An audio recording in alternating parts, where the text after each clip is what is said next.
The ICU hummed with its familiar symphony of machines, ventilators breathing for those who couldn't, monitors tracking heartbeats that struggled to continue, for pumps delivering hope one drop at a time. Sarah Chun moved between the rooms with the quiet efficiency of someone who had walked these halls for 3 years, her soft-soled shoes making no sound on the polished linoleum. Room 312. Mrs. Rodriguez, post-surgical, stable, but requiring hourly vitals. Sarah checked the woman's pulse, noting the steady rhythm, the warmth of her skin, the slight improvement in her color since yesterday. She adjusted the blanket and made a note on the chart, her handwriting neat and precise. "Sarah, can you cover the desk for a minute?" Jessica, the charge nurse, barely looked up from her computer. "I need to grab coffee before I fall asleep." "Of course." Sarah settled behind the nurse's station, her eyes automatically scanning the bank of monitors that displayed every patient's vital signs. 12 beds, 11 occupied. The empty bed in 318 had been cleaned and prepped for the next admission, whenever that might come. From her position, she could see the entire floor layout, the main corridors stretching east and west, the family waiting area with its uncomfortable chairs and outdated magazines, the medication room with its electronic locks, the supply closets, the emergency stairwell. She knew every sight line, every blind spot, every exit. It was a habit she'd never been able to break, this constant mapping of her environment. Dr. Martinez emerged from room 315, pulling off his gloves. He nodded at Sarah with the distracted politeness doctors reserved for nurses they considered competent but unremarkable. She'd cultivated that perception carefully. Reliable Sarah, quiet Sarah, the one who never questioned orders or caused drama. "How's Mr. Thompson?" she asked, referring to the patient in 315. "Stable. Keep an eye on his oxygen levels. Call me if they drop below 95. Martinez was already moving toward the elevator, his mind on the next patient, the next crisis. Sarah made the notation, then returned to her quiet observation. The night security guard, Frank, made his rounds every 2 hours like clockwork. The cleaning crew had finished the West Wing and moved on to the surgical floors. The family members sleeping in the chair beside room 314 shifted restlessly but didn't wake. Everything normal. Everything as it should be. She pulled up the patient roster on her computer, reviewing medications due, noting which patients would need repositioning to prevent bed sores, which families might need gentle encouragement to go home and rest. Room 314 caught her attention. John Doe, admitted 3 days ago with severe injuries from what the police report called a traffic accident. No visitors except for the federal marshal who'd been stationed outside his door until this morning. The marshal's absence bothered her, though she couldn't say why. Federal witnesses didn't usually lose their protection without reason. Jessica returned with her coffee, the smell of cheap hospital brew filling the air. "Thanks, Han. Quiet night, thank God. I swear, if we get another trauma case, I might actually cry." Sarah smiled and returned to her rounds. Room 313. Mr. Kim, recovering from a heart attack, sleeping peacefully. Room 314. John Doe, unconscious but stable, the machines keeping careful track of his progress back to the world of the living. She checked his foreline, noted the healing surgical sites, the way his breathing had grown stronger over the past few days. Someone was coming for him. She felt it in the way the night seemed too quiet, in the absence of his protection detail, in the subtle tension that had nothing to do with the usual hospital stress. It was the same feeling she'd learned to trust in places far from here, where the wrong instinct meant the difference between coming home and not coming home at all. But that was another life, another person. Here, she was just Sarah Chun, ICU nurse, the woman who worked nights because she preferred the quiet, who lived alone in a small apartment, who had no family to speak of and few friends to miss her if she disappeared. She finished her notes and prepared for the long hours until dawn, unaware that her carefully constructed peaceful life had less than 30 minutes left to live. The elevator chimed softly at 2:47 a.m., an unusual sound for this hour when most visitors had long since gone home. Sarah looked up from a medication cart she was restocking, her hands continuing their methodical work while her attention focused on the opening doors. Three men stepped out, wearing the navy blue uniforms of hospital maintenance. The first thing wrong was the timing. Maintenance crews finished their rounds by midnight. The second was their posture. Real maintenance workers moved with the tired shuffle of people who'd been on their feet for hours, shoulders rounded from years of manual labor. These men walked like soldiers. Sarah kept her expression neutral, her movements unchanged as she continued organizing syringes and vials. The men split up without speaking, a coordination that spoke of planning and practice. The tall one with graying temples headed toward the medication room. The younger one with the athletic build moved toward the emergency stairwell. The third, stocky with careful eyes, approached the nurse's station where Jessica sat typing. "Evening," he said, his voice carrying a slight accent Sarah couldn't place. "We're here to check the ventilation system. Got reports of some issues with air circulation." Jessica barely glanced up. "At 3 in the morning? Emergency call. Don't want to risk patient safety. You know how it is." Sarah watched the exchange while appearing to focus on her card. The man's uniform was wrong.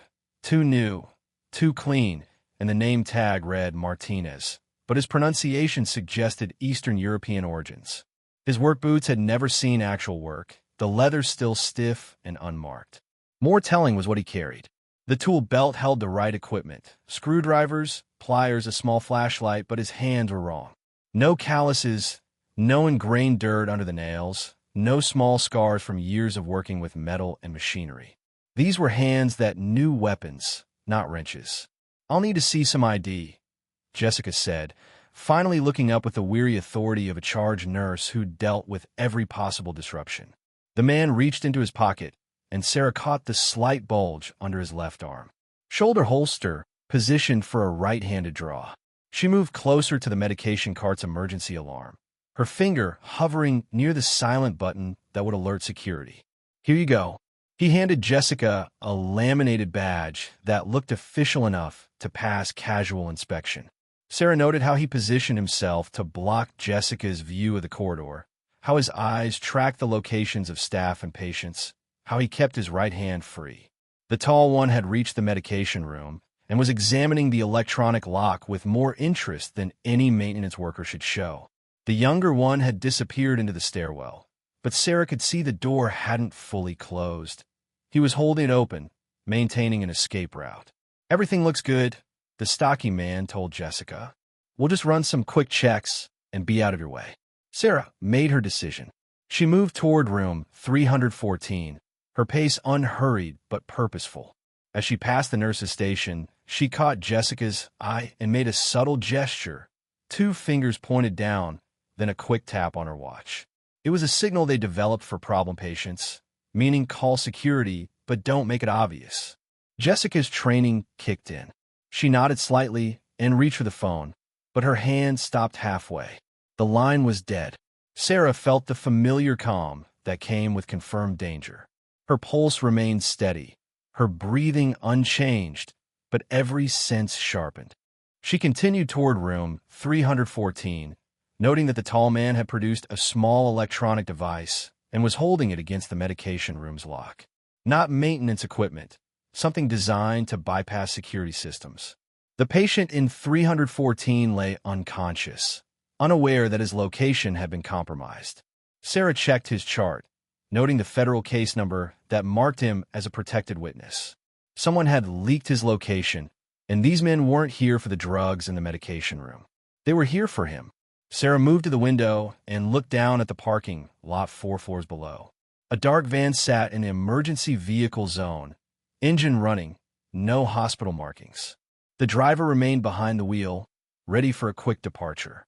She had perhaps 5 minutes before they made their move.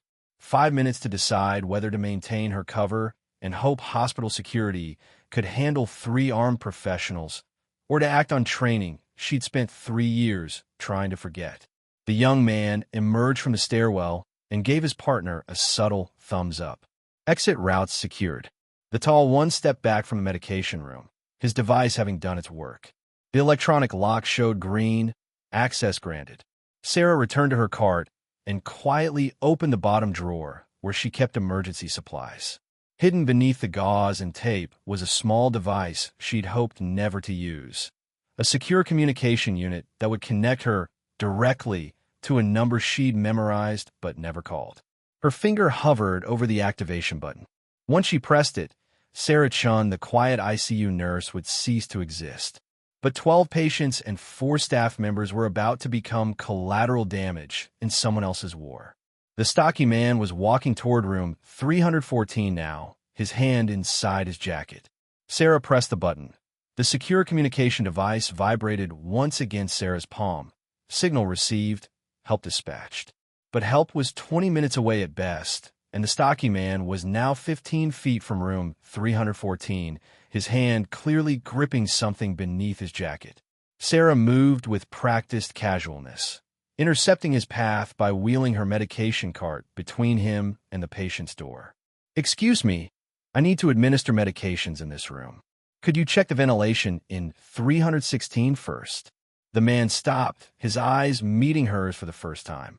She saw the moment of calculation, the assessment of threat level. To him, she was just another obstacle, a small Asian woman in scrubs who barely reached his shoulder. "This won't take long," he said, stepping around the cart. "I'm sorry, but I can't allow anyone in the room during medication administration. Hospital policy." Sarah's voice remained calm, professional, but she positioned herself directly in front of the door. "Patient safety protocols." The man's patience evaporated. His hand emerged from his jacket holding a compact pistol with a suppressor attached. "Step aside." Jessica's sharp intake of breath carried from the nurse's station. The tall man had produced his own weapon and was herding the charged nurse away from her computer. The younger operative appeared from the stairwell, moving to secure the elevator bank. "Everyone remain calm," the stocky man announced, his voice carrying the authority of someone accustomed to being obeyed. "This is a federal operation. Cooperate and no one gets hurt." Sarah raised her hands slowly, her mind automatically cataloging the tactical situation. 3 armed hostiles, superior firepower, controlling the high ground. 12 patients, most unable to move, several on life support. For staff members, including herself. The family member, sleeping in the chair beside room 312, was stirring, awakened by the commotion. "What do you want?" Jessica asked, her voice steady despite the gun pointed at her. "The patient in 314. We're here to transfer him to federal custody." Sarah knew it was a lie. Real federal agents didn't operate like this, didn't cut phone lines and threaten hospital staff. These men were here to eliminate a witness, and everyone present had become a liability. The young operative had reached the elevator controls and was inserting some kind of override key. The elevator doors opened, but instead of entering, he placed a device inside and sent the car to the basement. Emergency lockdown. No one could call the elevator back without his key. "You." The stocky man gestured at Sarah with his weapon. "Open the door." Sarah's hands trembled slightly as she reached for her key card, a performance of fear that masked her actual assessment of angles and distances. The man was close enough now that she could disarm him, but not without alerting his partners. And even if she succeeded, the other patients would still be at risk. She swiped her card and the door clicked open. The man pushed past her into room 314, his weapon trained on the unconscious patient. "This him." The tall operative consulted a photograph. "That's him. John Morrison, federal witness in the Kozlov case." Sarah filed the name away. Morrison, not the John Doe on his chart. Someone had gone to considerable trouble to hide his identity, and someone else had gone to equal trouble to find him. "How long until he's mobile?" the stocky man asked. "He's been unconscious for 3 days, Sarah replied. "Severe head trauma. He can't be moved without—" "I didn't ask for a medical opinion." The man's weapon swung toward her. "I asked how long." Sarah forced herself to appear intimidated, hunching her shoulders and stepping back. The doctor would need to evaluate him. Maybe hours, maybe days. Moving him now could kill him. The 3 men exchanged glances. This wasn't the quick extraction they'd planned. The tall one spoke into a small radio. "Package is not mobile. Requesting instructions." The response was too quiet for Sarah to hear, but the man's expression darkened. He spoke again, more urgently this time. then listened to a longer reply. "Change of plans," he announced to his partners. "We hold position until the package is ready to travel." Sarah's heart sank. A quick extraction would have been dangerous but brief. A prolonged siege meant these men would eventually realize they couldn't leave witnesses. The young operative was already moving to secure the floor. He disappeared into the supply room and emerged with zip ties, moving systematically to restrain the staff. Jessica was first, her hands bound behind her back before being seated in a chair where she could be watched. "You." The stocky man pointed at Sarah. "You're the nurse. You keep the patients alive. Everyone else is insurance." Sarah nodded, playing the role of the frightened healthcare worker while her mind raced through possibilities. The secure communication device in her pocket would bring help, but not soon enough. The hospital security guards were unarmed and untrained for this level of threat. Local police would establish a perimeter and wait for SWAT, adding more time to the clock. The family member in room 312 had awakened fully now, an elderly man visiting his wife who was recovering from surgery. The young operative zip-tied his hands and pushed him into a chair beside Jessica. "Please," the old man said, "my wife needs her medication. She's diabetic. The nurse will handle it," the stocky man replied without interest.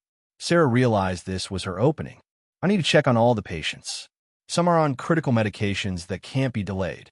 The leader considered this, then nodded. "You have 10 minutes. He stays with you." He gestured to the tall operative. Sarah began her rounds, the armed man following close behind. In room 312, she checked Mrs. Rodriguez's and adjusted her medication drip.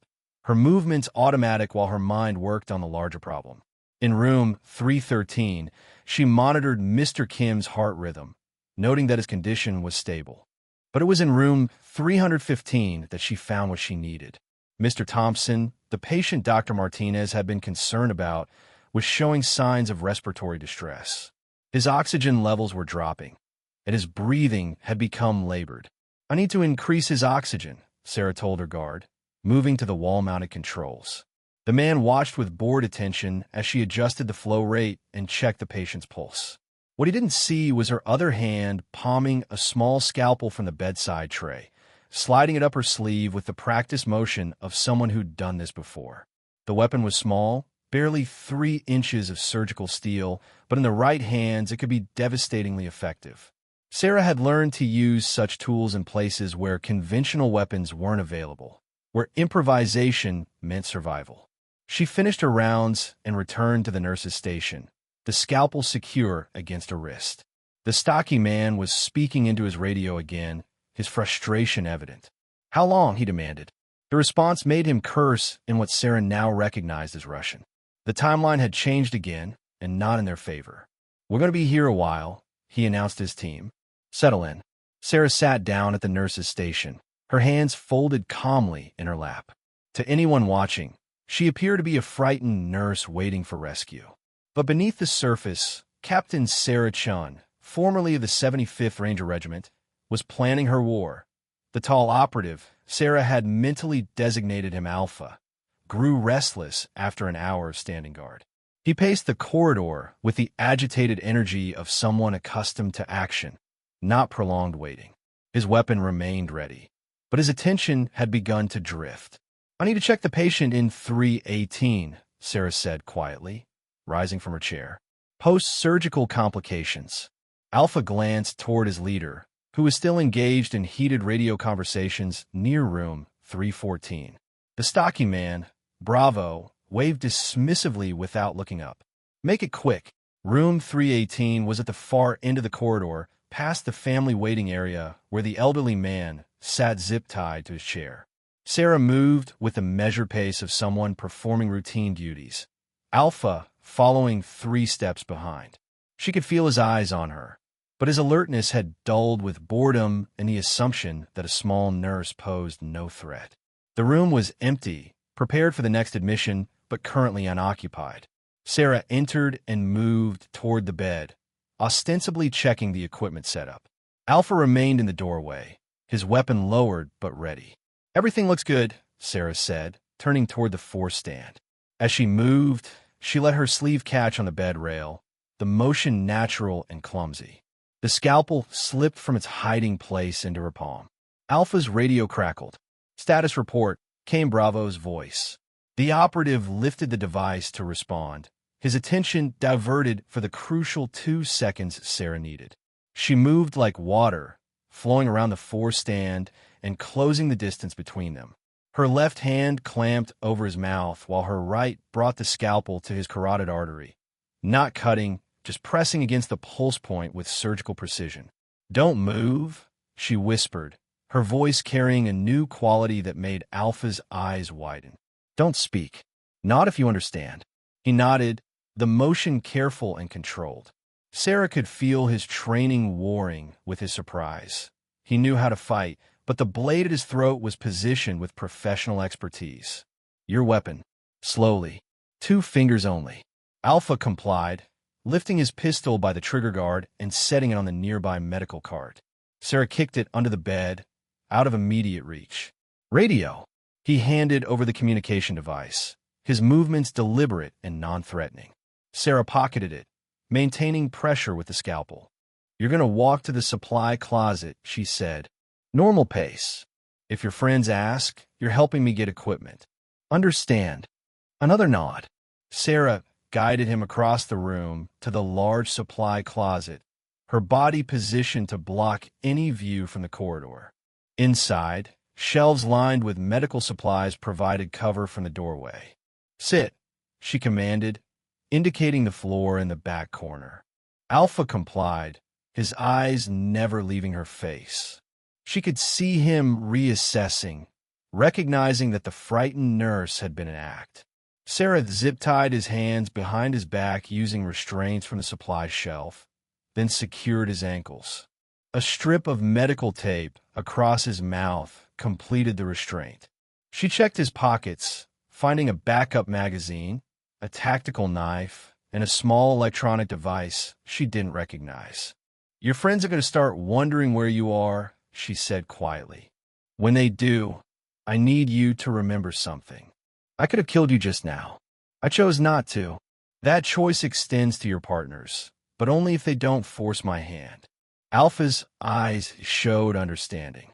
He'd felt the precision of her blade placement, recognized the skill behind her movements. This wasn't luck or desperation. This was training. Sarah closed the supply closet door and returned to the corridor, Alpha's radio in her pocket and his weapon secured under the bed in room 318. She had perhaps 10 minutes before his absence would be noticed, 10 minutes to improve her tactical position. The young operative, Charlie, was stationed near the elevator bank, his attention focused on the stairwell access. Bravo remained near room 314, still engaged in radio communications that seemed to be growing more heated. Jessica and the elderly man sat under guard, their restraints secure but not immediately life-threatening. Sarah moved to the medication room, using her key card to enter. The electronic lock had been compromised by Alpha's device, but it still responded to authorized personnel. Inside, she quickly gathered supplies, syringes, sedatives, stimulants, anything that could be weaponized if necessary. She also retrieved the emergency medical kit that contained more substantial equipment. Her secure communication device vibrated twice, the signal for 5 minutes out. Help was coming, but 5 minutes might as well be 5 hours in the current situation. Bravo's radio conversation ended abruptly, and Sarah heard his footsteps approaching. She quickly closed the medication room and returned to the nurse's station, arranging herself to appear as if she'd been sitting there the entire time. "Where's Victor?" Bravo demanded, his eyes scanning the corridor. "The tall man? He went to check something in the supply room," Sarah replied, her voice carrying just the right note of nervous helpfulness. "Said he'd be right back." Bravo's suspicion was immediate. He called out in Russian, then switched to English. "Victor, report." No response. Charlie looked up from his position, alert to the change in his leader's tone. Bravo drew his weapon and moved toward the supply closet, his movements careful and professional.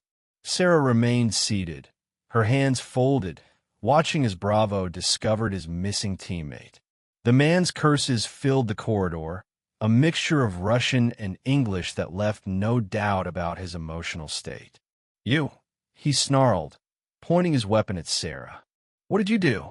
"I don't understand," Sarah replied, her voice trembling with manufactured fear. "He said he was checking supplies. I thought, Charlie, lock down the floor. No one moves." Bravo's weapon remained trained on Sarah as he spoke into his radio. "We have a problem. Victor is down." The response was immediate and angry. Sarah couldn't make out the words, but the tone suggested that patience was running out on both ends of the communication. "Search her," Bravo ordered. Charlie approached cautiously, his own weapon drawn. Sarah submitted to the search with apparent resignation, allowing him to find Alpha's radio and the items she'd taken from his pockets. She didn't resist when he discovered the secure communication device, though she noted his confusion at the unfamiliar equipment. "Military," Charlie said, examining the device. "This is military hardware." Bravo's eyes narrowed as he studied Sarah with new attention. "Who are you?" "I'm a nurse," Sarah replied, but the words carried less conviction now. The mask was slipping, and all three of them knew it. "No," Bravo said slowly. "You're something else entirely." The sound of sirens began to echo from the street below, still distant but growing closer. Sarah's backup was arriving, but the tactical situation had shifted. Her cover was blown, and two armed hostiles now knew they were facing trained opposition. The real fight was about to begin. The sirens grew louder, and Bravo's expression hardened with the realization that his simple extraction had become a siege. He grabbed Sarah by the arm, hauling her to her feet with enough force to sell the illusion that she was still just a frightened nurse. "Charlie, get to the windows. I want eyes on the street." Bravo's weapon pressed against Sarah's temple. "And you're going to tell me exactly who you are and who you called." Sarah allowed herself to be manhandled, her body language submissive even as her mind cataloged every detail of their positioning. Charlie moved to the large windows overlooking the parking lot, his weapon lowered but ready. From her peripheral vision, Sarah could see police cars arriving, their red and blue lights painting the hospital walls in alternating colors. "I'm Maya Chen. I work here. I don't know what you're talking about." The words came out with just the right amount of confusion and fear, but Bravo wasn't buying it anymore. "Military communication device. Trained takedown of my operative. You're either federal or military, and either way, you just became our biggest problem." He spoke into his radio in rapid Russian, then switched back to English. "New plan. We hold the floor until extraction. Anyone tries to come up those stairs, we start killing hostages." Charlie reported from the window. "Police perimeter established. No movement on the building yet, but they're setting up for something." Sarah knew what they were setting up for. SWAT would need time to assess the situation, establish communication, and plan their approach. Her backup would arrive first. A small team trained for exactly this type of scenario, but they'd have to coordinate with local law enforcement to avoid a friendly fire incident. "The patient in 314, Sarah said, injecting desperation into her voice. "He needs medical attention. His condition is deteriorating." "Then you better hope this ends quickly." Bravo shoved her toward the nurse's station. "Sit down. Hands where I can see them." Sarah complied, but as she moved, she activated the emergency oxygen shutoff valve for room 315 with her elbow, a motion that appeared accidental but would trigger an alarm in exactly 3 minutes. Mr. Thompson's oxygen levels would drop, creating a medical emergency that would require immediate attention. The radio crackled with an incoming transmission. Bravo listened, his face growing darker with each word. When the communication ended, He looked at Charlie with grim determination. Extraction is compromised. We're on our own until they can arrange alternate transport. How long? Charlie asked. Unknown. Could be hours. Sarah felt a chill that had nothing to do with the hospital's air conditioning. Hours meant these men would eventually realize they couldn't leave witnesses. The math was simple and brutal. 12 patients for staff members and 2 armed professionals who were running out of options. The alarm for room 315 began to sound, its urgent beeping cutting through the tension. Sarah looked up with manufactured concern. That's Mr. Thompson. His oxygen levels are critical. If I don't adjust his settings, he'll go into respiratory failure. Bravo studied her with suspicious eyes. Charlie, go with her. Watch everything she does. Sarah rose slowly, her movements careful and non-threatening. Charlie followed her to room 315, where Mr. Thompson was indeed showing signs of distress. His oxygen saturation had dropped to dangerous levels, and his breathing had become labored. I need to increase his flow rate and check his airway, Sarah explained, moving to the bedside controls. Charlie positioned himself where he could watch both her hands and the corridor. Sarah adjusted the oxygen flow, her movements professional and efficient. But as she leaned over the patient to check his breathing, she palmed a small ampoule of epinephrine from the bedside emergency kit. The stimulant could be useful later, either as a weapon or as a way to revive someone who'd been sedated. His airway is partially blocked, she said, reaching for the suction equipment. I need to clear it or he'll suffocate. Charlie watched with growing impatience as Sarah worked to stabilize the patient. What he didn't see was her other hand activating the room's emergency call system. Not the standard nurse call, but the code blue alert that would summon every available medical professional in the hospital. The code blue alarm began to sound throughout the building, its distinctive pattern unmistakable to anyone who worked in healthcare. Sarah knew it would create confusion and movement on other floors, potentially masking the approach of her backup team. What's that alarm? Charlie demanded. Code blue. Medical emergency. It's automatic when a patient's vitals reach critical levels. Sarah continued working on Mr. Thompson, her actions genuine even as she used the situation to her advantage. Bravo's voice carried from the corridor. Charlie, what's happening? Patient emergency. She's working on it. Sarah finished stabilizing Mr. Thompson and moved toward the door, but as she passed the medical cart, she triggered the emergency brake release.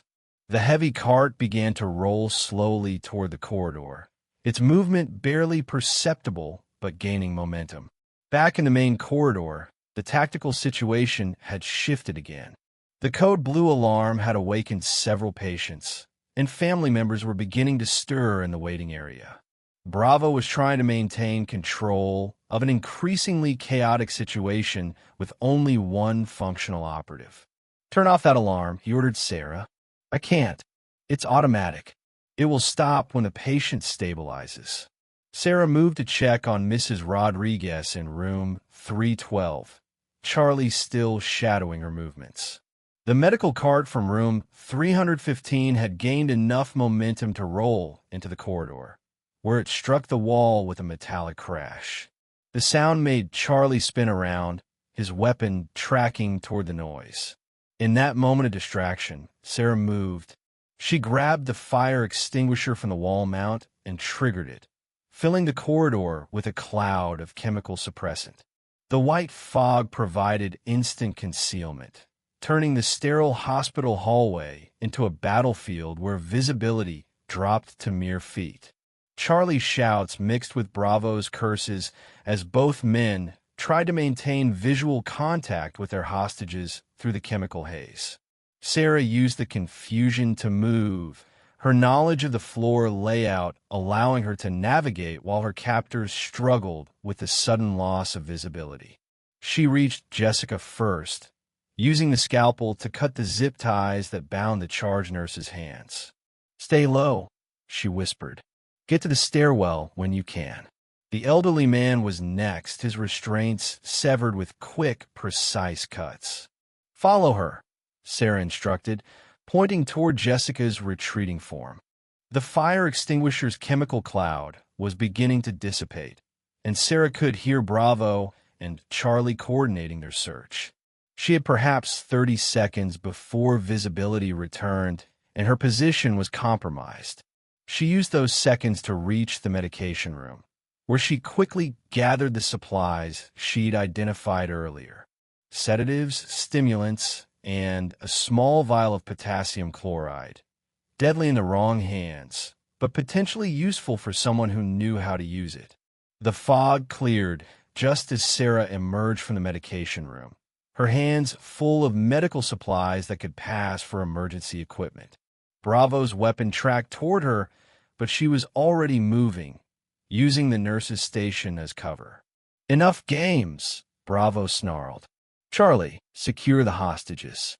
Anyone moves again, we start shooting." But when Charlie looked around, he found only empty chairs and zip ties. The hostages had vanished into the maze of patient rooms and medical equipment, leaving him and Bravo alone with a woman who was clearly not the helpless nurse they'd expected to find. Sarah Chun stood behind the nurse's station, her hands steady and her eyes calm. The mask had finally fallen away completely, revealing the soldier beneath. "You made a mistake coming here," she said quietly. Bravo's laugh was harsh and humorless. "We're the ones with the guns." "Yes," Sarah agreed. "You are." The lights went out. Emergency lighting kicked in 3 seconds after the main power died, bathing the ICU in a red glow that turned the familiar corridor into something from a nightmare. The backup generators hummed to life, maintaining power to the critical life support systems, but the normal fluorescent brightness was gone. Sarah had triggered the emergency power cutoff from the nurse's station during the chemical fog, using her administrative access to isolate the floor's lighting grid. In the crimson twilight, she moved like a ghost between the shadows cast by medical equipment and doorways. Bravo and Charlie had instinctively moved back to back, their weapons sweeping the corridor in overlapping arcs. Professional training, but they were operating in an environment Sarah knew intimately while they struggled to adapt. "Generator room." Bravo barked into his radio. "Charlie, get the lights back on." "I don't know where to find it." Sarah was already 3 moves ahead.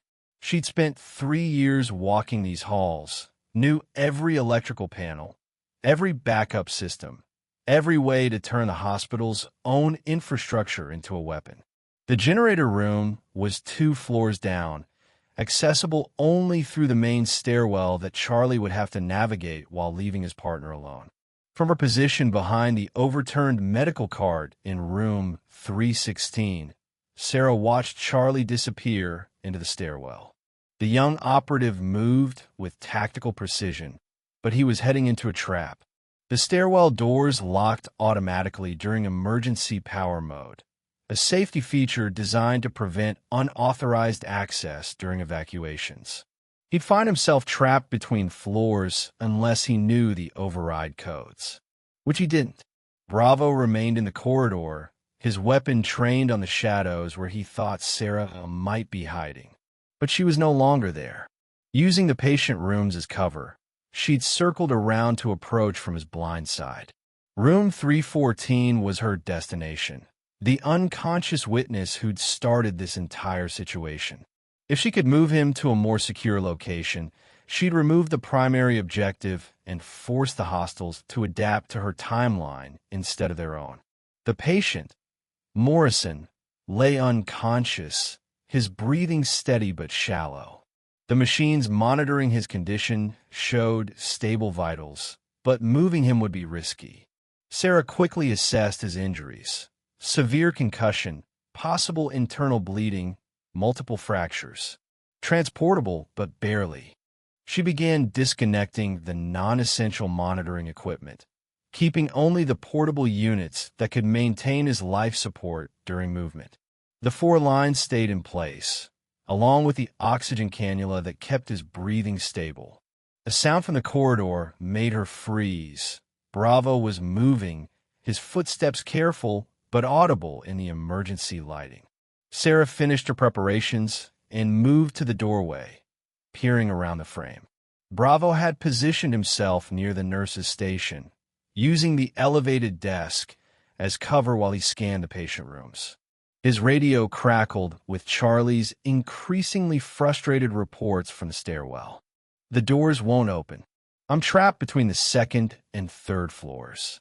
"Find another way," Bravo replied, but Sarah could hear the strain in his voice. His tactical situation was deteriorating rapidly, and he knew it. Sarah made her move. She triggered the bed's mobility locks and began wheeling Morrison toward the door, the portable monitors beeping softly as they tracked his vital signs. The bed's wheels were designed for silent operation, but in the emergency lighting, any movement would be visible. She made it halfway to the corridor before Bravo spotted her. "Stop!" His weapon swung toward her, but Sarah was already moving, using the bed as a shield while she pushed Morrison toward the relative safety of room 318. Bravo's first shot went wide, the suppressed weapon making a soft cough that was almost lost in the ambient noise of the hospital's emergency systems. The bullet sparked off the metal bed frame, missing Sarah by inches. She reached room 318 and quickly maneuvered the bed inside, positioning Morrison behind the solid wall that would provide cover from the corridor.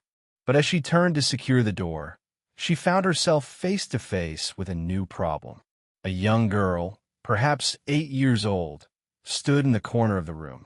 She wore a hospital gown and clutched a stuffed animal, her eyes wide with terror at the sight of the unconscious man and the woman who'd brought him here.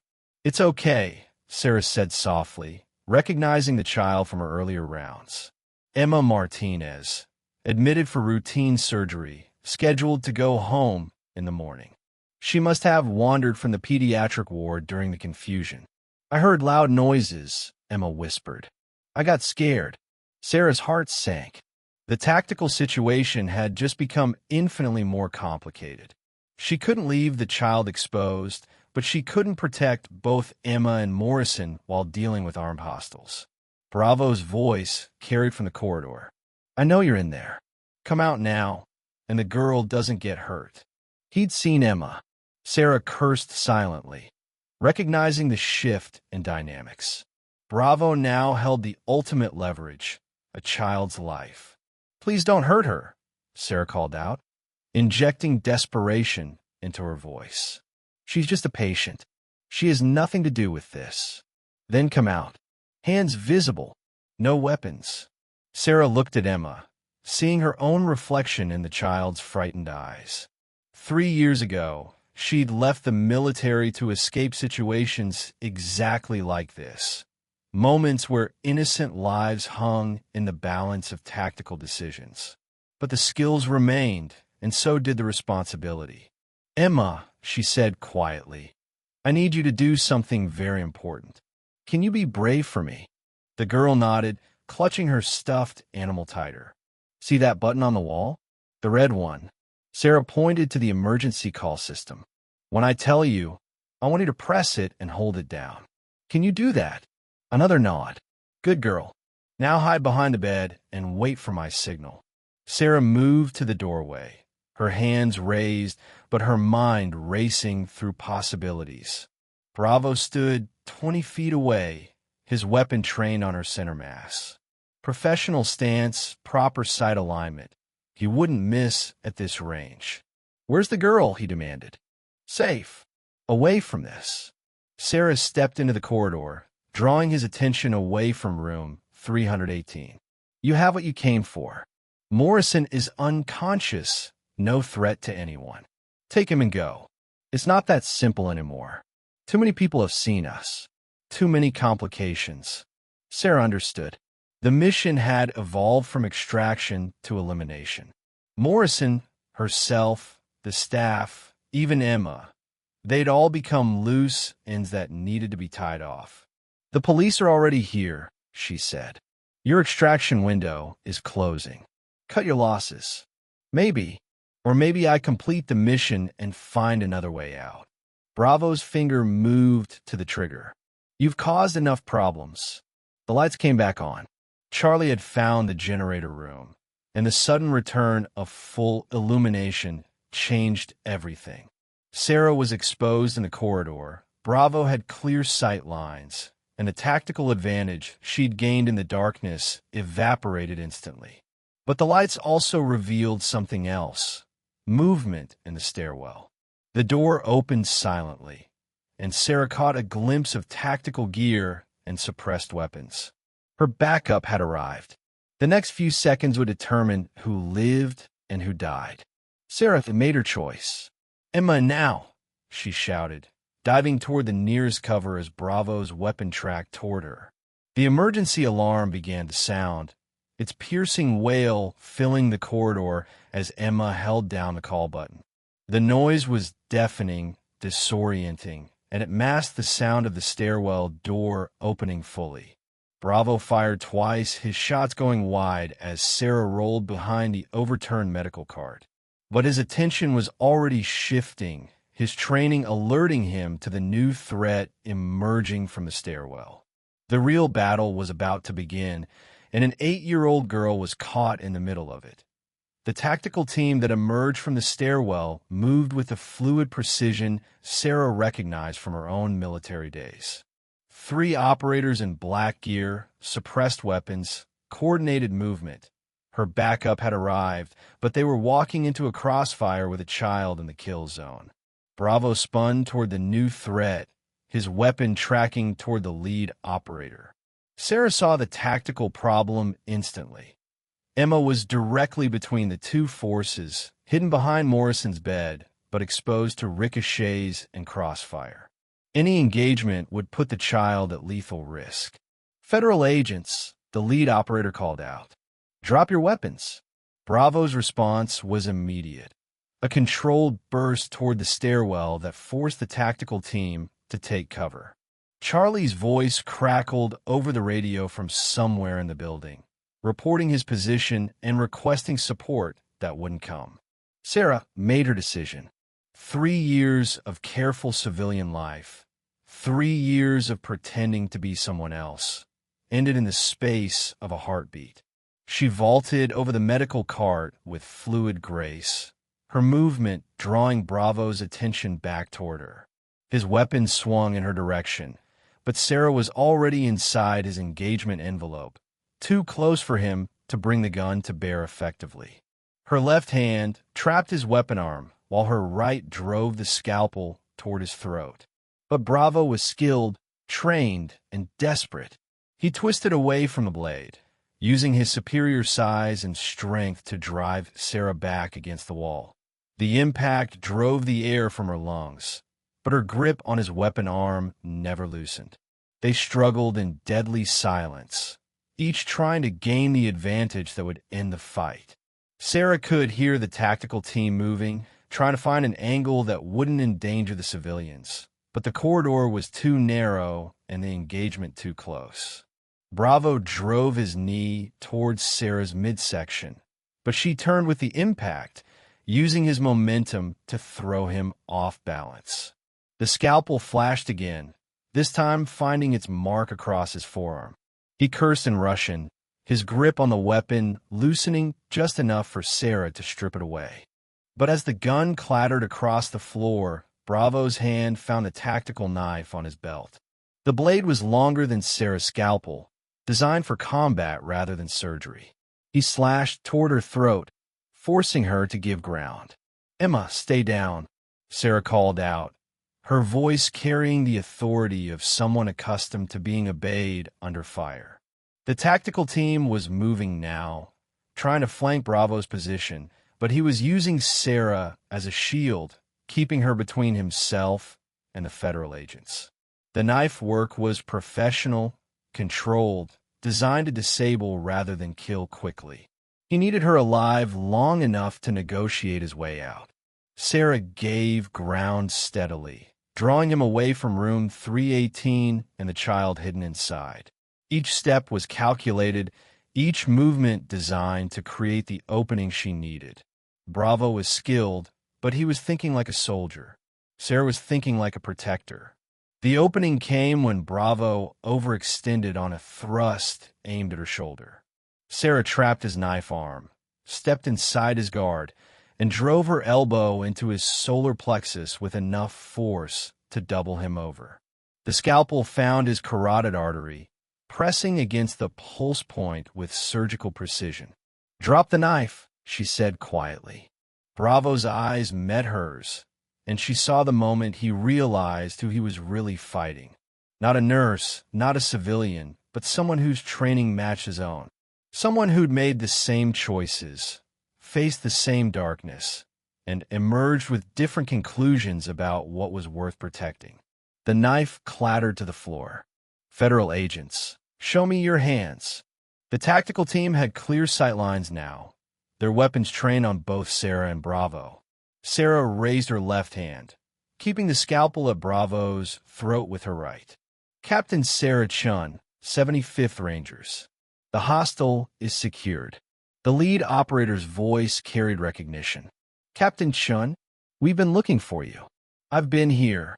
Sarah's grip on the scalpel never wavered. 3 years, trying to be someone else. The child, safe. Room 318, behind the bed.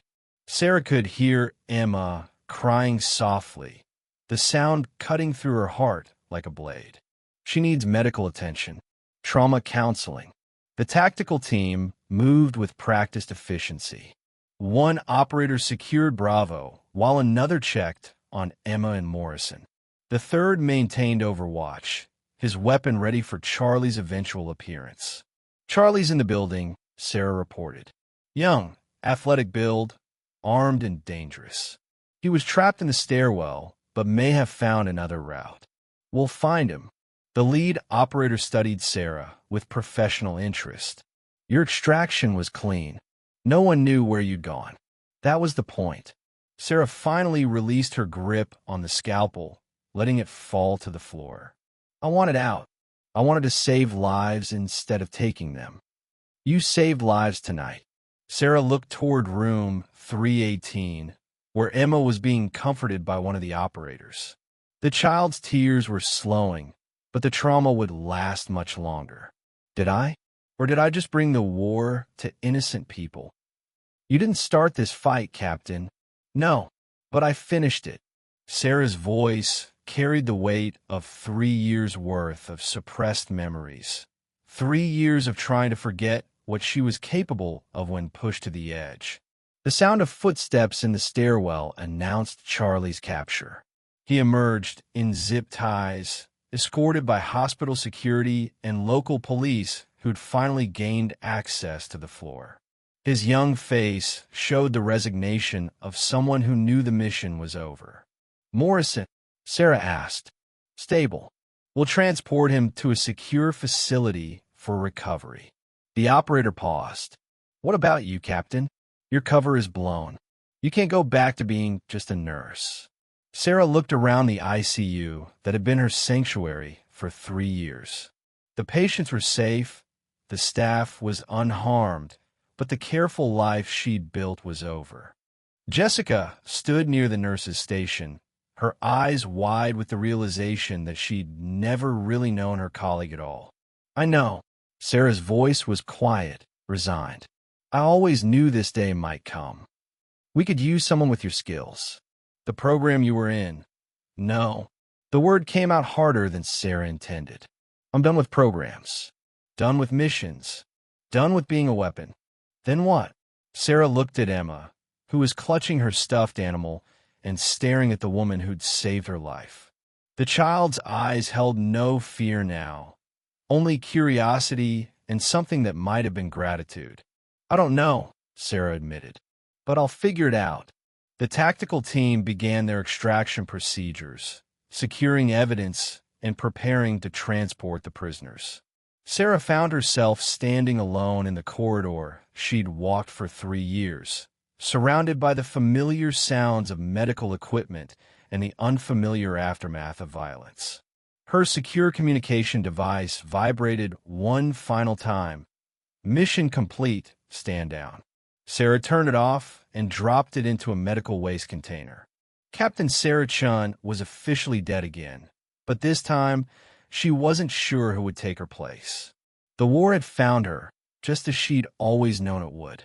But for the first time in her life, she'd fought it on her own terms, for her own reasons. That had to count for something. It had to be enough. Dawn crept through the ICU windows like a reluctant witness, painting the sterile corridors in shades of gold and amber that seemed too gentle for what had transpired in the darkness. Sarah sat in the family waiting area, still wearing her scrubs, still carrying the scent of antiseptic and fear that clung to the fabric like a memory.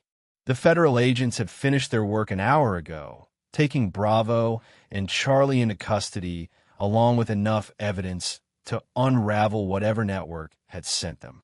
Morrison had been transferred to a secure medical facility, his identity protected by layers of bureaucracy that would keep him safe until he could testify. The hospital was returning to its normal rhythm, but nothing would ever be quite the same. Dr. Martinez approached with 2 cups of coffee, his usual professional distance replaced by something warmer and more uncertain. "Thought you might need this," he said, settling into the chair beside her. Sarah accepted the coffee gratefully, wrapping her hands around the warm cup. "Thank you. The patients are all stable. Mrs. Rodriguez is asking about you. Want to thank the nurse who kept her safe." Martinez paused, studying Sarah's profile. "Though I suppose nurse isn't quite accurate anymore." "I'm a nurse," Sarah said quietly. That part was never a lie. But not just a nurse. Sarah sipped her coffee, tasting the familiar bitterness of hospital brew that had sustained her through countless night shifts. "No, not just a nurse." They sat in comfortable silence, watching the sunrise paint the city in soft pastels. The morning shift was arriving, fresh-faced nurses and residents who would hear the story secondhand, who would look at Sarah with new eyes and wonder what other secrets their colleagues might be hiding. "Emma's parents are here," Martinez said eventually. "She's been asking for you." Sarah's chest tightened. The child had been through enough trauma without having to process the violence she'd witnessed. "How is she? Physically fine. Emotionally, it'll take time. But she keeps saying the nice nurse lady saved her. She wants to give you something." Sarah found Emma in the pediatric ward, surrounded by her parents and a child psychologist who was gently helping her process the night's events. The little girl's face lit up when she saw Sarah, and she held out a drawing she'd made with crayons from the activity card. "I drew you," Emma said proudly, showing Sarah a stick figure in blue scrubs with a cape flowing behind her. "You're a superhero nurse." The question cut deeper than any blade. Sarah looked into the child's trusting eyes and saw her own reflection. Someone who'd been forced to grow up too quickly, to see too much, to carry burdens that should never have been hers. "I don't know yet," Sarah answered honestly. "But wherever I go, I'll remember you. And I'll remember how brave you were." Emma's mother stepped forward, tears in her eyes. "Thank you," she whispered, "for protecting her, for protecting all of them." Sarah nodded, unable to trust her voice. She hugged Emma gently, breathing in the scent of childhood innocence that reminded her why some fights were worth having. Back in the ICU, Jessica was waiting at the nurse's station, her expression a mixture of hurt and confusion. 3 years, she said without preamble. 3 years we worked together, and I never knew. You weren't supposed to know. Sarah took her position behind the desk one last time, her hands automatically reaching for the familiar tasks of checking patient charts and monitoring vital signs. "Were you ever really my friend? Or was that part of the cover too?" The question hung in the air like a challenge. Sarah considered her answer carefully, knowing that Jessica deserved the truth even if it was complicated. "The friendship was real," she said finally. Everything about Sarah Chen, the nurse, was real. The rest, the rest was just something I used to be. Used to be. Jessica's voice carried skepticism. You took down 3 armed men like it was nothing. That's not something you just used to be. Sarah's hands stilled on the keyboard. No, I suppose it isn't. The elevator chimed, and Agent Morrison, not the patient, but the federal agent who'd coordinated her extraction years ago, stepped onto the floor. He looked older, grayer, but his eyes held the same sharp intelligence that had recruited her into the program that didn't officially exist. Captain Chen, he said formally. Just Sarah now, she replied, not looking up from her charts. We need to talk.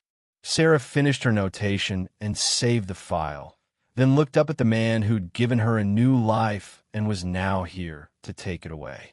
I figured you would. They walked to the conference room, where Sarah had attended countless staff meetings, where she discussed patient care and shift schedules and all the mundane details of a normal life. Morrison closed the door and activated a small device that would prevent electronic surveillance. Your cover is blown, he said without preamble. The Russians know who you are now. They'll come for you. Let them come.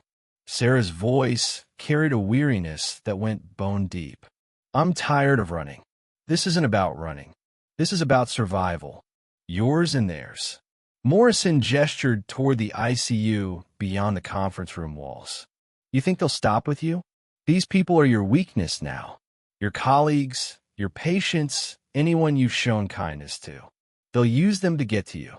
Sarah felt the familiar weight of responsibility settling on her shoulders like an old coat. What are you suggesting? New identity, new location.